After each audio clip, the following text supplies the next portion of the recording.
Thomas Reeves stood in the driveway of 47 Maple Lane, Keys and Ham, still unable to believe the modest two-story colonial was finally his. At 42, he had spent nearly 2 decades coaching high school swimming while living in a cramped apartment, saving every extra dollar for this moment. The real estate agent had already left, but Thomas lingered outside, taking in the red brick facade, the neatly trimmed hedges, and most importantly, what waited in the backyard. Walking around the side of the house, Thomas felt his chest tighten with anticipation. There it was, the kidney-shaped in-ground pool that had sold him on the property despite it being at the very top of his budget.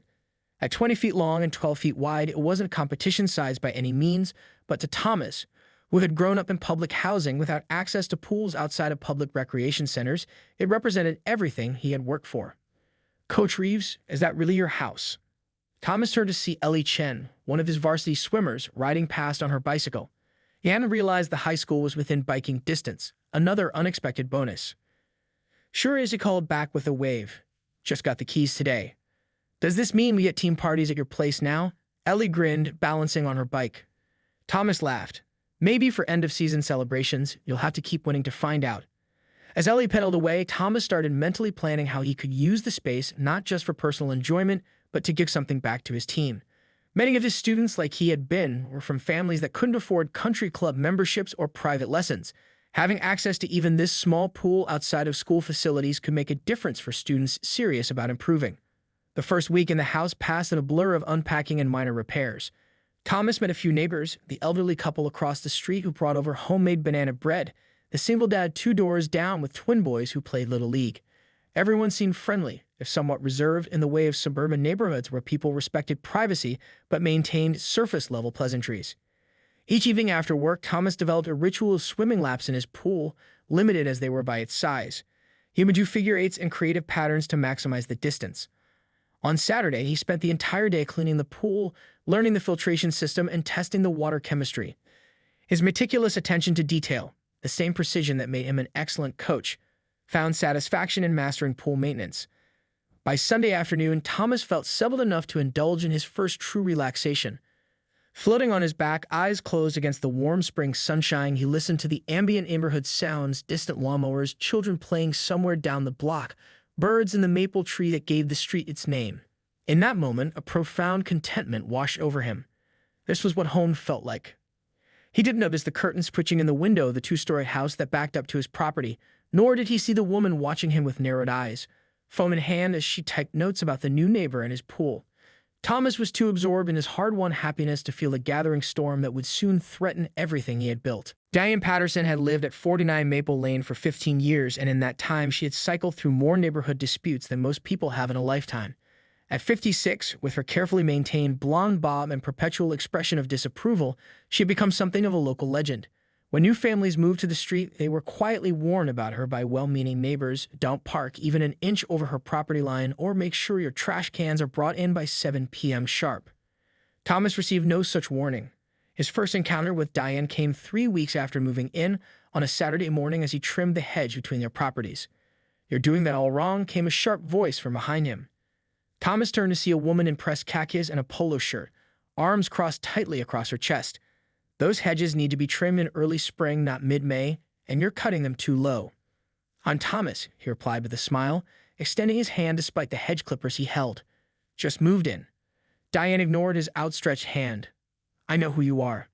I've been watching your comings and goings. You work at the high school, correct? I hope you're not planning to turn this into some kind of student hangout. This is a quiet, respectable neighborhood." The conversation left Thomas puzzled rather than concerned. He mentioned it to Ron, the single dad down the street, who rolled his eyes. "That's just Diane being Diane. She's reported my boys twice for shooting hoops after 7 p.m. Claims it disturbs her evening meditation." It wasn't until Memorial Day weekend that Thomas began to understand the full extent of Diane's territorial nature. He had invited 6 of his graduating seniors and their parents for a small barbecue, a tradition he previously held at public parks. The gathering was hardly rowdy, just teenagers eating burgers, music at a reasonable volume, and occasional laughter when someone cannonballed into the pool. At exactly 3:17 p.m., Thomas's doorbell rang insistently. Diane stood on his porch, a notebook in hand. "This is my 3rd attempt to contact you about the noise," she announced, though Thomas had received no previous messages. "I've been documenting the decibel levels. This is violation of City Ordinance 15.7b regarding residential noise pollution. Thomas glanced at his watch. It's the middle of the afternoon on a holiday weekend, Ms. Patterson. We're being reasonable and we'll wrap up by 7. Perhaps you don't understand. Diane's voice took on an edge that made the parents within earshot look over. I work from home and I'm on important conference calls. Your festivities are interfering with my livelihood. One of the parents, a lawyer, stepped forward. Actually, the noise ordinance doesn't take effect until 10 p.m. on weekends and holidays. I helped draft the revision last year. Diane's face flushed, but she recovered quickly. Well, there are still AHOA guidelines about appropriate use of residential swimming pools. We don't have an AHOA, Thomas replied gently. Would you like to join us? There's plenty of food. The invitation seemed to offend Diane more than anything else. She retreated, but not before Thomas caught her taking photos of his backyard with her phone. The following Tuesday, Thomas found a typed letter in his mailbox detailing perceived violations of neighborhood standards, including excessive water usage, inappropriate gatherings, and declining property aesthetics. It was unsigned, but unmistakably from Diane. That night, as Thomas spent his evening laps, he noticed new security cameras installed on the corner of Diane's house, pointed directly at his pool. A chill that had nothing to do with the water ran through him. What had started as an awkward neighbor interaction was beginning to feel like targeted harassment. In the locker room the next day, Thomas overheard 2 teachers discussing that Patterson woman who tried to get the high school band director fired for allowing practice after 4 p.m. It was then Thomas realized he wasn't dealing with an ordinary difficult neighbor. He had unknowingly moved next door to the neighborhood's most notorious complaint filer, and she had set her sights on him. As summer progressed, Thomas found himself constantly on edge. The passive-aggressive notes in his mailbox arrived with increasing frequency, each one meticulously typed with bullet-pointed complaints about everything from the color of his pool towels hanging on the fence, unsightly laundry display, to the brand of coloring he used, causing noxious chemical drift. Thomas tried to be reasonable. He invited Diane for coffee one morning to discuss her concerns, but she declined, informing him she would only communicate in writing for documentation purposes. When he asked Ron and other neighbors for advice, they offered sympathetic looks but little help. Nobody stands up to her, Ron admitted. It's easier to just stay off her radar. By mid-July, Diane had escalated to call in the police. The first time it happened, Thomas was hosting the season's relay team for a training session on proper diving techniques. 6 teenagers practicing dives hardly constituted a disturbance, but Officer Ramirez showed up anyway, looking apologetic. Sorry, Coach, the officer said, recognizing Thomas from community events. We have to respond to all calls. Looks like everything's fine here. As the officer was leaving, Thomas overheard him saying into his radio, another Patterson call. No violation. The second police visit came during a completely silent afternoon when Thomas was alone reading beside his pool. This time, a different officer informed him there had been a complaint about a suspicious gathering with potential alcohol consumption involving minors. Thomas, sitting alone with his paperback and iced tea, could only shake his head in disbelief. This is harassment, he told the officer. Can anything be done? Document everything, the officer advised quietly. But unless there's a direct threat, there's not much we can do about difficult neighbors. The security cameras on Diane's property multiplied. Thomas counted 5 different devices trained on various angles of his backyard. When he mentioned this to his principal during preseason planning, she sighed. Diane Patterson. Her son was in our district years ago. She filed 17 formal complaints against his English teacher for traumatizing him with mandatory Shakespeare readings. In early August, Thomas received an invitation to chaperone a weekend professional development retreat for PE teachers in the district. Though reluctant to leave his house unattended, the opportunity to network with potential college scouts for his senior swimmers was too important to pass up. He asked Ron to keep an eye on his place and left early Friday morning. The retreat proved valuable, with Thomas securing promises from 3 college representatives to attend the season's opening meet. His good mood evaporated Sunday evening when he returned home to find water seeping from under his back door. The pool water had turned a murky green and a strong chemical smell hung in the air. The pool filter made an ominous grinding noise, and when Thomas checked the equipment shed, he found the chemical balance completely off. Someone had dumped raw chlorine directly into the skimmer system, damaging the expensive filtration equipment. With shaking hands, Thomas reviewed his security camera footage. Between the camera angles he had installed, there were frustrating blind spots. The footage showed nothing definitive, just shadows moving near the fence line Friday night, then a brief power outage that affected his entire system for approximately 40 minutes. When Thomas stepped into his front yard, stunned and trying to process what had happened, he noticed Diane in her driveway. For just a moment, their eyes met, and Thomas could have sworn he saw a satisfied smile flicker across her face before she turned away. That night, as Thomas calculated the extensive repair costs on a notepad, new filter system, professional cleaning, water replacement, a line was crossed. What had begun as an annoyance was now malicious property damage. The police officer who responded to his call was sympathetic but unhelpful. Without concrete evidence, there was little they could do. "You have any history with this neighbor?" the officer asked. Thomas laughed bitterly. "You could say that. Check how many calls she's made about me since May." The officer raised his eyebrows after looking something up on his cruiser's computer. "I see the pattern," he said quietly. "But correlation isn't causation in court. You need proof." The estimate from Aquatech Pool Services sat on Thomas's kitchen counter like a bad omen. $5,742 for complete filter replacement, chemical treatment, and potential resurfacing if the chemical damage proved extensive. The technician had whistled through his teeth as he inspected the system. "Someone really did a number on this setup," he'd said. "Dumping industrial-strength chlorine directly into the skimmer? That's not an accident. That's deliberate sabotage." Thomas's homeowner's insurance was little help. His policy had a $2,500 deductible, and the claims adjuster hinted that repeated claims for vandalism could increase his premiums significantly. Thomas would need to drain most of his emergency fund, money he'd been saving for team equipment upgrades. "Coach, what happened to the end-of-summer party?" asked Miguel, one of his most promising junior swimmers, after practice. "You mentioned having us over before school starts." Thomas forced a smile. "Change of plans. Pool needs some maintenance." "Is it because of that lady?" Miguel pressed. "My mom says she's been posting on the neighborhood app about your disruptive swim gatherings." That evening, Thomas discovered Diane had indeed been active on Nextdoor, characterizing his occasional team gatherings as unsupervised pool parties with underage drinking and loud music disrupting the entire block. Several neighbors had defended him, but the damage to his reputation had been done. That night, Thomas couldn't sleep. He sat on his back porch in darkness, staring at the murky pool water glowing faintly under the security lights. His dream home had become a source of constant anxiety. Each time a car drove by, he tensed, wondering if it was another police visit triggered by a fabricated complaint. At school, colleagues noticed the change. "You look exhausted," the track coach commented during lunch. "Everything okay at home?" "Neighbor issues," Thomas replied flatly. "Ah, let me guess, Patterson." When Thomas looked surprised, she continued, "She got my brother-in-law fined for having his garbage cans out 12 minutes past collection time." The one is notorious. Thomas's swim team felt the impact too. Their coach, once energetic and focused, now seemed distracted and short-tempered. During one practice, he snapped at a freshman for a minor technique error, then immediately regretted it, seeing the hurt in the boy's eyes. "I'm sorry," he said, taking the student aside. "That wasn't about you."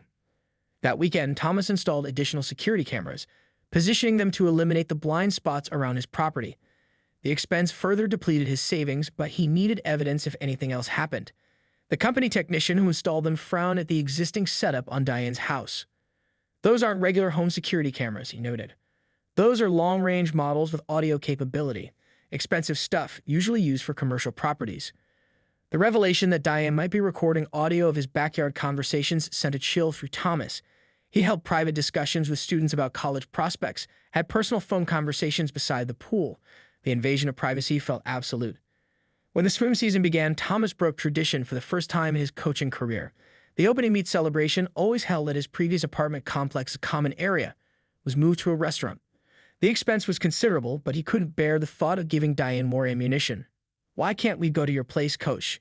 Ellie asked, disappointed. "You promised we could use the pool this year." Thomas had no good answer. Later that night, alone in his house, he heard Diane's voice drifting over the fence as she spoke loudly on her phone in her backyard. "Yes, finally some peace and quiet around here," she was saying. "I've taken care of the situation. The property values on this street won't be threatened by his antics anymore." Thomas felt something inside him shift, a fundamental change in his normally optimistic outlook.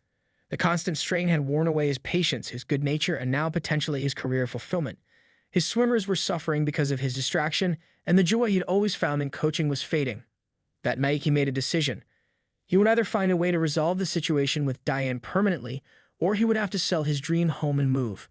The thought of retreating made his stomach turn, but his mental health couldn't withstand much more of this psychological warfare. The week after his decision to either resolve the situation or move, Thomas found himself obsessively reviewing the footage from his security cameras. He wasn't even sure what he was looking for. just something, anything that might give him leverage in this one-sided neighborhood war. It was during this nightly ritual, scrolling through hours of mundane recordings, that Thomas first noticed something unusual.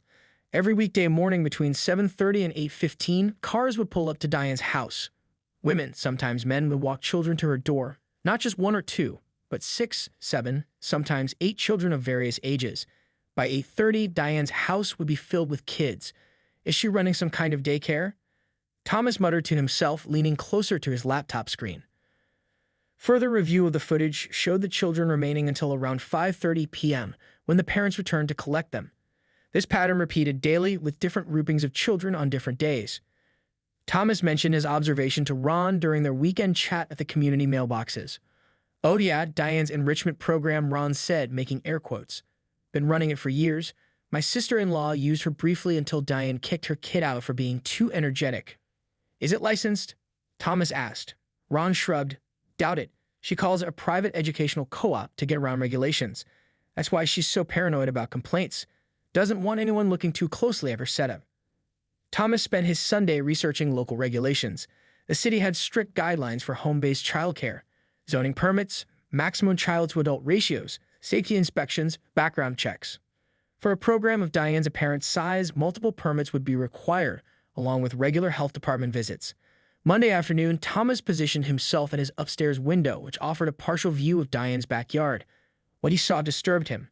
12 children, none appearing older than 6 or 7, played in her fenced yard with no adult visible.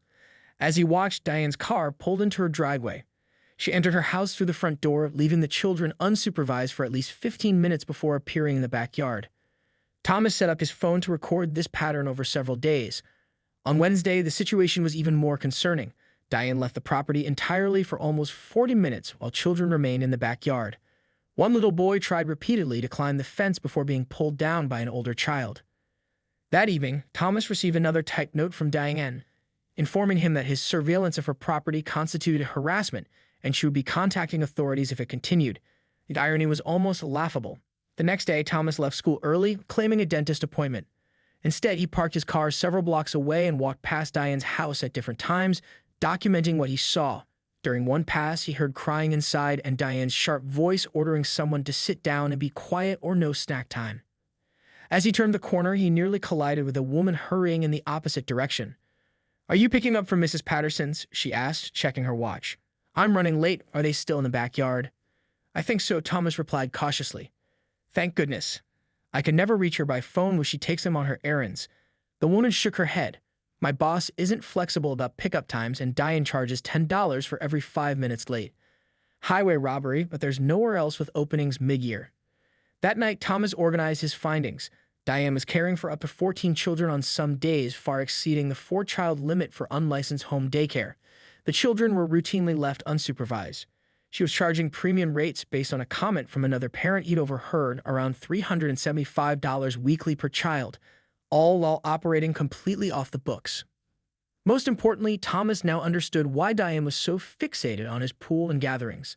A licensed child care provider would face additional scrutiny and restrictions if operating next to a property with a swimming pool. Her livelihood depended on no authorities ever looking closely at either of their properties. Thomas sat back in his chair, the pieces finally fitting together. Her campaign against him wasn't personal. It was protective. She wasn't just a difficult neighbor. She was someone breaking multiple regulations while caring for other people's children. The moral weight of this discovery settled heavily on Thomas's shoulders. This wasn't about his pool anymore, or even about Diane's harassment.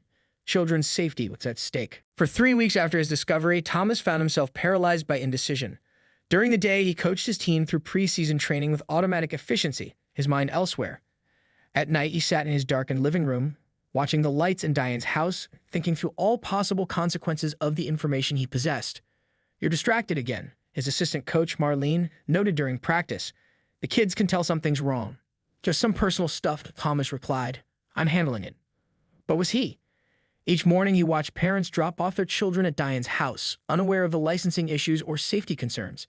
Each evening, he added to his growing file of evidence: photos, videos, timestamps, notes from conversations with parents and neighbors.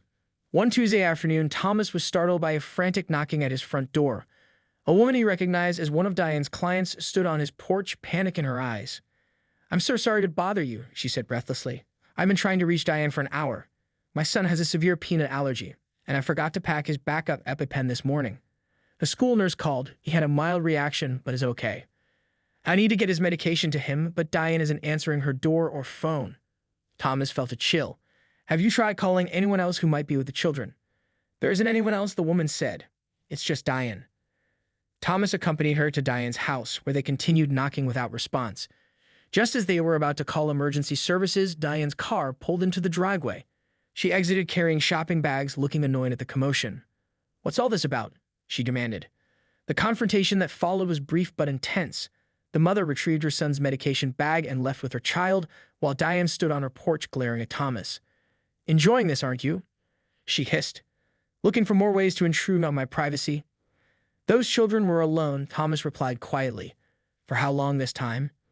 Mind your own business, Diane snapped. Unlike some people, I have to work for a living. Not everyone gets summers off to play in their pool. That evening, Thomas received a formal letter from a lawyer representing Diane, demanding he cease and desist all harassment, surveillance, and defamatory communications regarding his client. The letter threatened legal action for stalking and interference with business operations. Thomas took the letter to his own attorney, an old college friend who reviewed it with growing disbelief. She's got nerve, I'll give her that, James said, tossing the letter aside. This is classic intimidation tactics. She's hoping you'll back off. What are my options? Thomas asked. James leaned back in his chair. Legally, you're on solid ground to report suspected violations to the appropriate authorities. The question is whether you want to kick this hornet's nest. For days afterward, Thomas wrestled with his conscience. Reporting Diane would undoubtedly create significant problems for her, potential fines, loss of income, maybe even legal consequences. It would affect the families who depended on her services, regardless of how inadequate those services might be. But leaving the situation unchecked meant children remained in potentially unsafe conditions. The decision crystallized one evening when Thomas overheard a child crying on Diane's property, followed by Diane's sharp voice. Stop that noise or you'll have to sit in the closet again. That night, Thomas organized his documentation into separate files. One for Child Protective Services regarding supervision concerns, one for the city zoning board about the unlicensed business operation, one for the health department of facility standards, and one for the homeowners association regarding property use violations. As he prepared to submit the reports, Thomas received one final provocation, a notice from the city about an anonymous complaint regarding his pool fence height being potentially 2 inches below regulation.